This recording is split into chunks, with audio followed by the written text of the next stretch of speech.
This is Educating the Enslaved, a new history podcast narrated by Charlotte Williams, me, featuring spoken parts by Mae Dye and an interview with Dr. Elgersman Lee, director of the Bray Lab.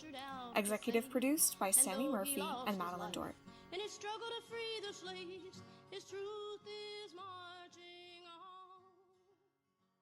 That was John Brown's Body, written by William Weston Patton in 1861 about the famous abolitionist John Brown.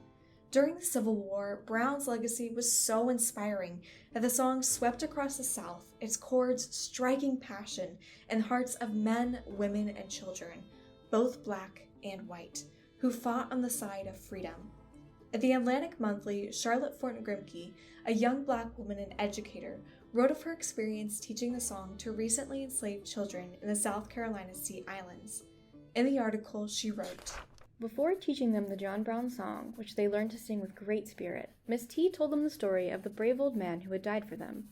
I told them about Toussaint, thinking it well they should know what one of their own color had done for his race. They listened attentively and seemed to understand." Responsible for teaching literacy and grammar to a generation of newly free black children, Forten Grimké was also responsible for developing a system of education focused on establishing a cultural identity for African Americans centered in freedom. Born in Philadelphia in 1838 to a family of free upper-middle-class African Americans, Charlotte Forten Grimké graduated from Salem Normal School in 1856 and began teaching at Epps Grammar School the same year. However, as an advocate for the abolitionist movement, Forten Grimké felt she had a greater calling and applied to be a teacher with the Philadelphia Port Royal Relief Association in 1862. Accompanied by Quaker missionary John A. Hunn and his daughter Lizzie, Forten Grimké made the journey by boat, sailing from New York to the South Sea Islands in South Carolina. On October 28, 1862, she writes, "'Twas a strange sight as our boat approached the landing at Hilton Head. On the wharf was a motley assemblage, soldiers, officers, and contrabands of every hue and size. They were mostly black, however, and certainly the most dismal specimens I ever saw. Hilton Head looks like a very desolate place, just a long, low, sandy point running out into the sea, with no visible dwellings upon it but the soldiers' white-roofed tents." The Port Royal experiment began in the South Carolina Sea Islands as the Union's first attempt to reconstruct the South after the Union confiscated the land from the Confederacy and declared the escaped enslaved population contrabands of war. The isolation of the Sea Islands and lack of contact with the mainland left the large enslaved population without the resources to educate themselves. In response to the need for help, on January 15, 1862, Union General Thomas Sherman requested Northern teachers to educate the newly freed black men, women, and children on the islands. The request was referred to U.S. Secretary of Treasury, who saw an opportunity for progressive change and established the Port Royal Experiment. Centered in encouraging freed blacks to develop their citizenship, the experiment created schools and hospitals, all promoting entrepreneurship by allowing them to buy and run their own land. Missionaries, ministers, teachers, and doctors heeded the call and volunteered to help with the experiment, including Charlotte Forten Grimké. Forten Grimké was the first African American teacher to travel south to educate the former enslaved community.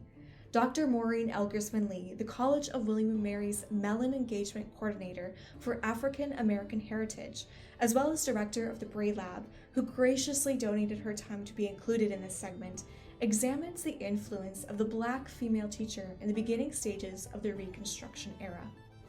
Teachers like Forten Grimké, Mary Peak, and Susie King Taylor demonstrated blacks' capacity to teach, thereby pushing back against the belief in blacks' intellectual inferiority.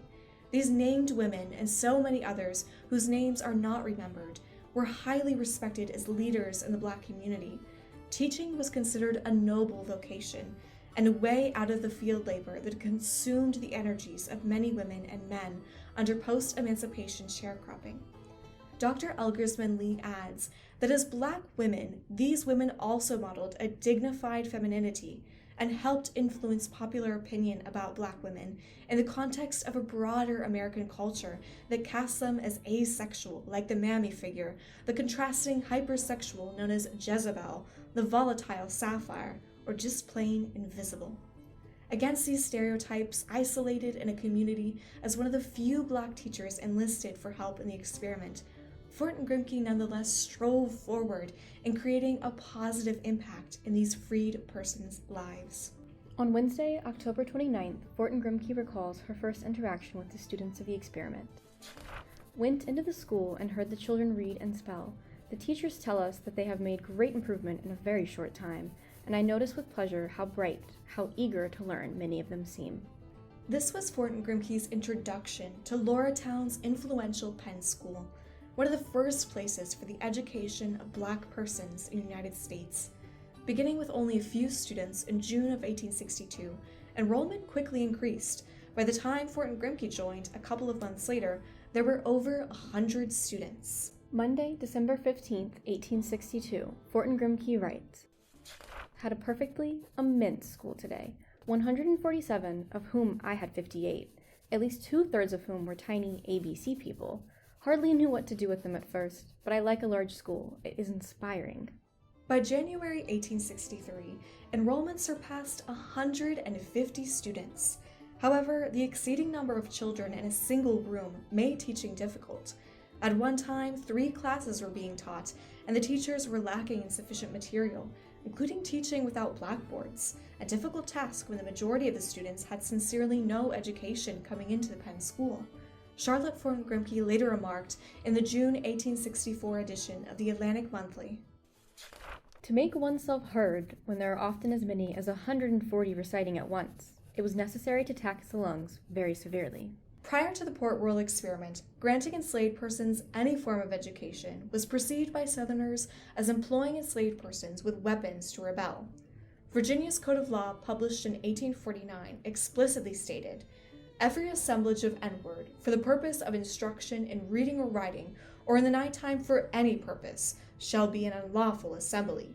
Any justice may issue his warrant to any office or other person, requiring him to enter any place where such assemblage may be, and seize any N-word therein, and he or any other justice may order such N-word to be punished with stripes."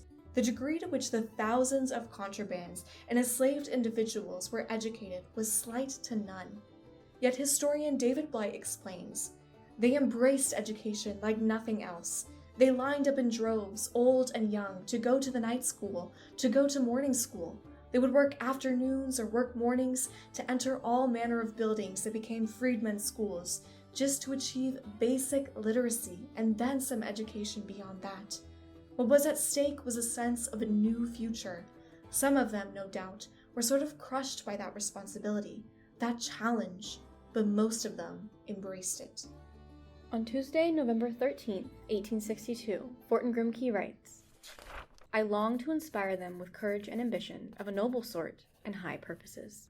Charlotte Forten Grimké embodied the determination and passion of volunteers and educators involved in the Port Royal experiment, who sought to shape the independent future of freed Blacks. The experiment served as one of the first attempts at Reconstruction and proved that paid labor can be more successful than enslaved labor. Dr. Elgersman Lee states that however subtly, the experiment wanted to confirm that Blacks could work on their own account without the guidance or urging of an enslaver or an overseer, and not to the belief that Blacks, despite having labored in the US for centuries, were inherently lazy. In the experiment, Blacks would be offered approximately $1 for every 400 pounds of cotton they harvested, a day's work for many who had been enslaved, and would be offered the chance to buy land at approximately $1.25 an acre. As these freed men, women, and children were being educated and paid for their labor, they also eventually gained ownership of these lands. Although upon the death of President Lincoln, the experiment met its end, and the incoming president, Andrew Johnson, enacted the restoration of the lands back to white owners, many chose not to return, leaving the land in the hands of the Black communities, who continued to farm them into the 20th century. The education granted to them by the Port Royal experiment gave them the skills necessary to one day become full citizens of the United States. Monday, January 12th, 1863, Forten Grimké writes, "Had school out of doors in the bright sunlight. 'Twas delightful. Imagine our schoolroom, the soft brown earth for a carpet, blue sky for a ceiling, and for walls, the grand old oaks with their exquisite moss drapery. I enjoyed it very much." Although the efforts of the Port Royal experiment were altogether positive, The establishment of education under the authority of white figures continues to remain a central pillar of institutional discrimination in America's public education system. Even the Penn School itself, after the departure of Forten Grimké in 1863, was at risk of transitioning into a South Carolina state school. In such Southern-run Black institutions, Town observed their lack of books, slates, maps, blackboards, along with school's adherence to the constant use of great strong switches or a leather strap. Thankfully, the Penn School was able to ensure private funding, and the school's structure and organization still exists today in that community as a meeting center. Forten Grimké left the experiment after nearly 2 years, but her impact was immensely valuable. Her companions on the island would therefore bestow her the title, Daughter of the Regiment, signifying her great worth to them and the freed peoples. On Wednesday, March 25, 1863, Forten Grimké writes, "Went to school today for the last time. Said goodbye to my little ones with a full heart. Gave them each a book for a parting gift. How that delighted them."